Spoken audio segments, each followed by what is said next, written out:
நம்முடைய பாரதம் பன்றிஸ்தானுக்கு பதிலடி கொடுக்க ஆரம்பிச்சதுக்கு அப்புறமா இங்க இருக்கக்கூடிய தற்குறி ஊபிஸ்கள், தற்குறி திராவிட சித்தாந்தவாதிகள், தற்குறி கம்யூனிஸ்டுகள், தற்குறி தமிழ் தேசியவாதிகள், தற்குறி பகுத்தறிவாதிகள் இவனுங்க எல்லாருமே போர் எப்பேற்பட்ட கொடுமையான விஷயம் தெரியுமா? போரால அப்பாவி பொதுமக்கள் உயிரிழக்கிறாங்க தெரியுமா? போரால விலை உயர்வு ஏற்படும், போரால பொருளாதார தடைகள் ஏற்படும், போரால நிதி நெருக்கடி ஏற்படும் அப்படின்ற மாதிரி இவனுங்க எல்லாருமே கத்தி கதறி அழுதுட்டு இருக்கானுங்க.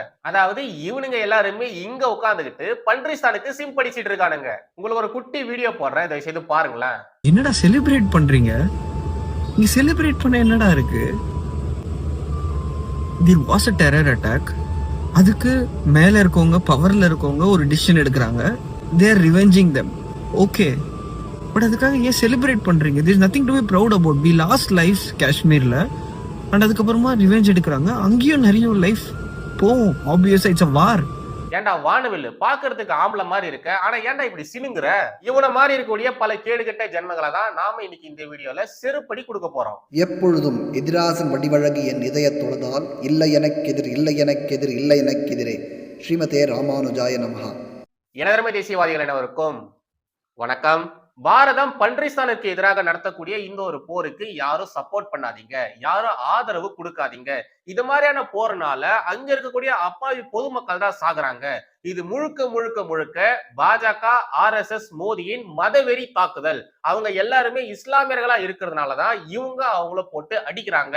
அதனால யாரும் இந்த போருக்கும் பாஜகக்கும் மோடிக்கும் சப்போர்ட் பண்ணாதீங்க அப்படின்னுட்டு இங்க ஏகப்பட்ட தற்குறிகள் அழுது புரண்டு கதறிட்டு இருக்கானுங்க. இந்த தற்குறிகள் கூட சேர்ந்துகிட்டு இங்க இருக்கக்கூடிய ஒரு சில பிரபலமான தற்குறிகள் என்ன பண்றானுங்க, இது மாதிரியான போர்களை நீங்க கொண்டாடாதீங்க, போர் நடவடிக்கைகளை நீங்க செலிப்ரேட் பண்ணாதீங்க, இது மாதிரி செலிப்ரேட் பண்றது ரொம்ப ரொம்ப கொடுஞ்செயல் அப்படின்ற மாதிரி இவனுங்க எல்லாருமே நமக்கு பாடம் எடுக்கிறானுங்க. போர் அப்படிங்கிறது என்றைக்குமே க்ளோரிஃபை பண்ணக்கூடிய கொண்டாடக்கூடிய ஒன்றாக எப்பொழுதும் இருந்து விடக்கூடாது அப்படிங்கிறது தான்.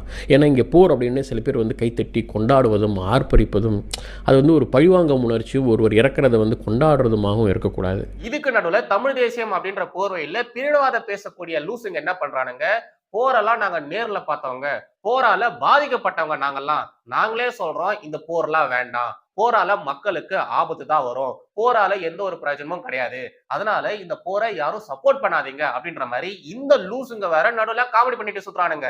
எனக்கு என்ன புரியலன்னா, இந்த தமிழ் தேசியம் என்ற போர்வையில பிரிவினவாத கருத்துக்கள் பேசுறானுங்க இல்லையா, இவனுங்கள முக்காவாசி பேரு இவனுங்க ஏதோ டைரக்டா போர்ல இன்வால்வ் ஆன மாதிரி, அதாவது வாரத்துல 6 நாள் போர்ல போயிட்டு சண்டை போட்டுட்டு ஒரு நாள் மட்டும் வீட்டுல தங்கி தூங்குற மாதிரி இவனுங்க பேசுற பேச்செல்லாம் இருக்கு பாருங்க, உண்மையாலேயே முடியலங்க. போரெல்லாம் நாங்க நேர்லயே பார்த்தவங்க அப்படின்ற மாதிரி வர பேசிட்டு இருக்கானுங்க. அப்படி என்ன போராடா நீங்களா பாத்தீங்க? இங்க பாரிசாலன் சொல்லிட்டு ஒருத்தர் இல்லையா, அவர் தான் ஆரம்பத்துல இருந்து இப்போ வரைக்கும் கத்தினே இருக்கிறாரு.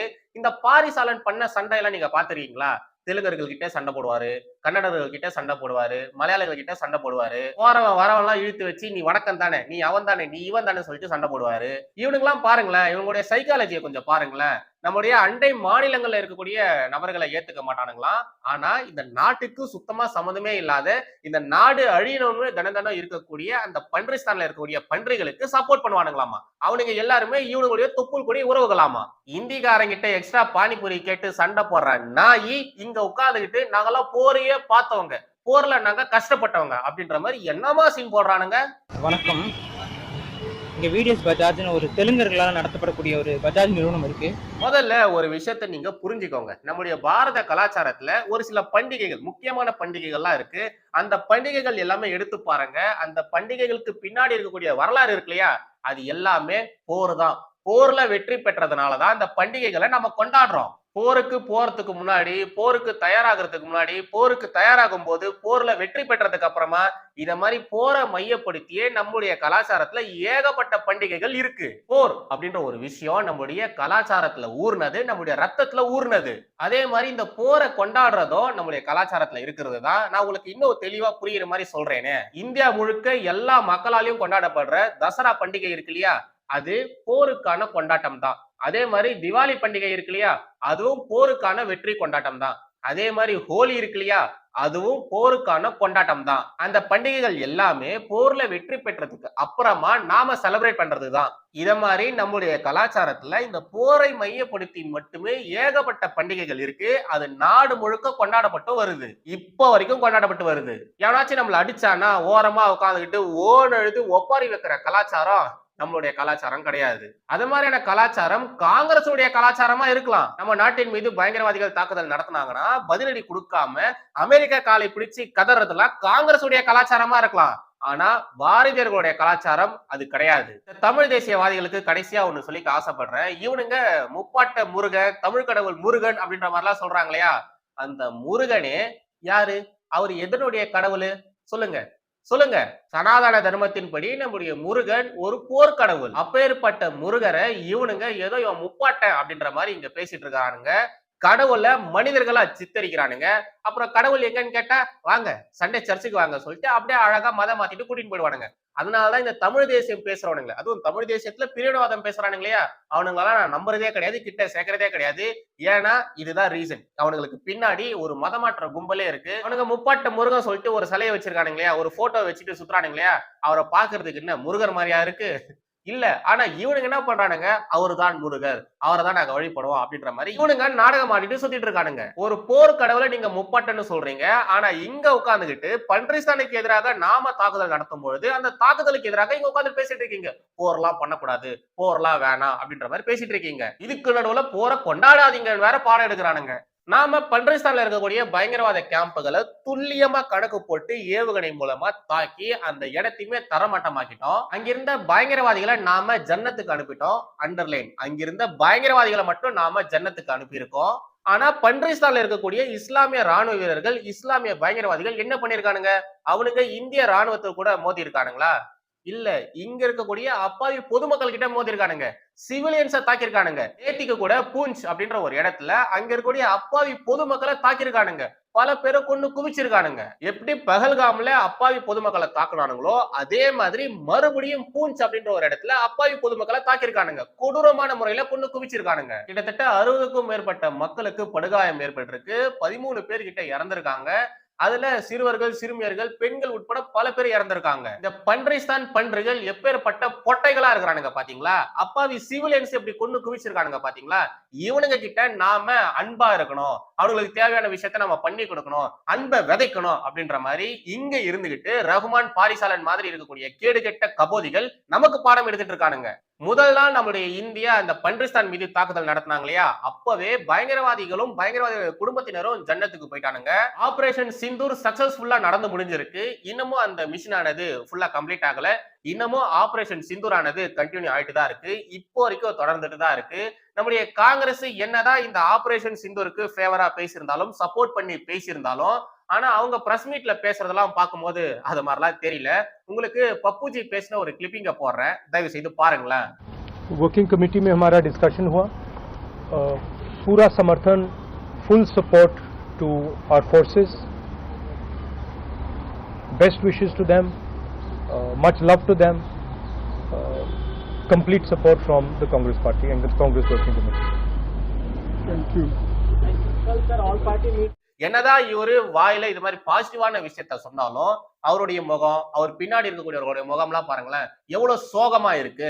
ஏன் பப்புஜி, உங்களுடைய நெருங்கின சொந்தக்காரங்க யாராச்சும் செத்துட்டாங்களா? ஏன் இவ்வளவு சோகமா பேசுறீங்க? நீங்க மட்டும் இல்லாம உங்க பின்னாடி நிக்கிறாங்க இல்லையா, அவங்களும் ஏன் அவ்வளவு சோகமா நின்றுட்டு இருக்காங்க? பன்றிஸ்தான் பயங்கரவாதிகள் இந்திய மக்களை சுட்டு கொல்லும் போது கூட நீங்க இவ்வளவு சோகமா இல்லையே. பன்றிஸ்தானுடைய பயங்கரவாதிகளை நம்முடைய இந்திய அரசாங்கம் போட்டு பொலகுது, அடிச்சு துவம்சம் பண்ணுது, எல்லாருமே ஜன்னத்துக்கு அனுப்பிட்டு இருக்கு. அந்த ஒரு விஷயத்துக்கு ஏன் நீங்க இவ்வளவு சோகமா இருக்கீங்க? அந்த விஷயம் குறித்து ஏன் நீங்க இவ்வளவு சோகமா பேசிட்டு இருக்கீங்க? கொஞ்சம் விட்டு அப்படியே அழுதுருவாரு போலகுது. அத மாதிரிதான் பப்புஜி பேசிட்டு இருக்காரு. இந்த லட்சணத்துல நாட்டுப்பற்றை வச்சுக்கிட்டு இவரு இந்தியாவுடைய பிரதமர் ஆகணும் அப்படின்ற ஒரு ஆசையில வேற இருக்காரு, பேராசையில வேற இருக்காரு. இப்ப அப்படியே நாம இந்த புள்ளி வச்ச கூட்டணி இருக்கு இல்லையா, அந்த கூட்டணி பக்கம் வரலாம். இந்த ஆபரேஷன் சிந்தூர் அப்படின்றது இந்திய பெண்களுடைய குங்குமத்தை அழிச்சதுனால அந்த பெண்களுடைய துயரத்துக்கு பழி வாங்கறதுக்காக இந்திய அரசாங்கத்தால எடுக்கப்பட்ட ஒரு மிஷின் தான், ஆரம்பிக்கப்பட்ட ஒரு மிஷின் தான். பன்றிஸ்தான் பயங்கரவாதிகளை கூண்டோட அழிக்கணும் அப்படின்றதுக்காக ஆரம்பிக்கப்பட்ட மிஷின் தான் இந்த ஆபரேஷன் சிந்தூர். இந்த புள்ளி வச்ச கூட்டணியில நிறைய பெண் எம்பிகள் இருக்காங்க. இந்தியா முழுக்க நிறைய இடங்கள்ல பெண்கள் எம்பியா இருக்காங்க. இந்த புள்ளி வச்ச கூட்டணியில இருக்கக்கூடிய பெண் எம்பிக்கள் இந்த ஆபரேஷன் சிந்தூர் குறித்து யாராச்சும் பேசினாங்களா? வாயை திறந்து யாராச்சும் ஒருத்தவங்க கருத்துக்கள் தெரிவிச்சாங்களா? ஒண்ணுல ஜஸ்ட் ஏதாச்சும் ட்வீட் ஆச்சும் போட்டிருக்காங்களா? திமுக எம்பி கனிமொழி அவர்கள், திமுக எம்பி தமிழிசை தங்கப்பாண்டியன் அவர்கள், காங்கிரஸ் எம்பி ஜோதிமணி அவர்கள், காங்கிரஸ் எம்பி சோனியா காந்தி அவர்கள், காங்கிரஸ் எம்பி பிரியங்கா காந்தி அவர்கள், அப்புறமா டிஎம்சியினுடைய எம்பி மௌவா மொய்த்ரா அவர்கள், அப்புறம் இன்னும் இதே மாதிரி நிறைய எம்பிக்கள் இருக்காங்க. அகிலேஷ் யாதவ் இருக்கார் இல்லையா, அவருடைய மனைவியும் எம்பியா தான் இருக்காங்க. இவங்கல்ல யாராச்சும் ஒருத்தங்களாச்சும் ஆபரேஷன் சிந்தூர் குறித்து இது வரைக்கும் பேசியிருக்காங்களா, ஆதரவாக பேசியிருக்காங்களா? ஏன்னு தெரியல, எல்லா பெண் எம்பிகளும் அமைதியா தான் இருக்காங்க. நமக்கும் இந்த விஷயத்துக்கும் சம்மந்தமே இல்ல அப்படின்ற மாதிரி இவங்க எல்லாருமே ரொம்ப ரொம்ப சைலண்டா இருக்காங்க. இவங்க எல்லாருமே பெண் எம்பிகளா இருக்காங்க. ஆனா இவங்களுக்கு சம்பந்தப்பட்ட இந்த மிஷன்லயே பாருங்களேன், இவங்க யாருமே கருத்தே தெரிவிக்கல. இதெல்லாம் பார்க்கும்போதுதான் ரொம்ப ரொம்ப கஷ்டமா இருக்கு. கடைசியாக இஸ்லாமிய பயங்கரவாதிகளால இந்தியா மீது ஏகப்பட்ட முறை தாக்குதல் நடத்தப்பட்டிருக்கு. அந்த நேரத்துல எல்லாம் காங்கிரஸ் எப்படி ரெஸ்பான்ஸ் பண்ணிருக்கு, காங்கிரஸ் எப்படி பன்றிஸ்தான் பயங்கரவாதிகள் கிட்ட அடிபடிஞ்சு போயிருக்கு அப்படின்ற ஒரு வரலாற்று உண்மையை இப்ப நாம பார்க்கலாம். காங்கிரஸ் உடைய ஆட்சி காலகட்டத்துல இஸ்லாமிய பயங்கரவாதிகளால நிறைய முறை இந்தியா தாக்கப்பட்டிருக்கு. பல அப்பாவி பொதுமக்கள் உயிரிழந்து போயிருக்காங்க. ஆனா அது மாதிரியான விஷயங்களுக்கு காங்கிரஸ் பதிலடி கொடுத்ததே கிடையாது, செக்யூரிட்டியும் டைட் பண்ணதே கிடையாது. இந்த கேடுகெட்ட வரலாறை நாம அடிக்கடி பார்த்துட்டே இருக்கணும். இது குறித்தான விழிப்புணர்வை மக்கள் கிட்ட எடுத்து சொல்லிட்டே இருக்கணும். ஏன்னா தப்பி தவறி கூட காங்கிரஸ்க்கு யாரும் ஓட்டு போட்டுற கூடாது பாருங்க. அதனாலதான் 2005 டெல்லி தொடர் வெடிகுண்டு தாக்குதல் 70 பேர் கொல்லப்பட்டிருக்காங்க. 2006 வாரணாசி வெடிகுண்டு தாக்குதல், அதுல 28 பேர் கொல்லப்பட்டிருக்காங்க.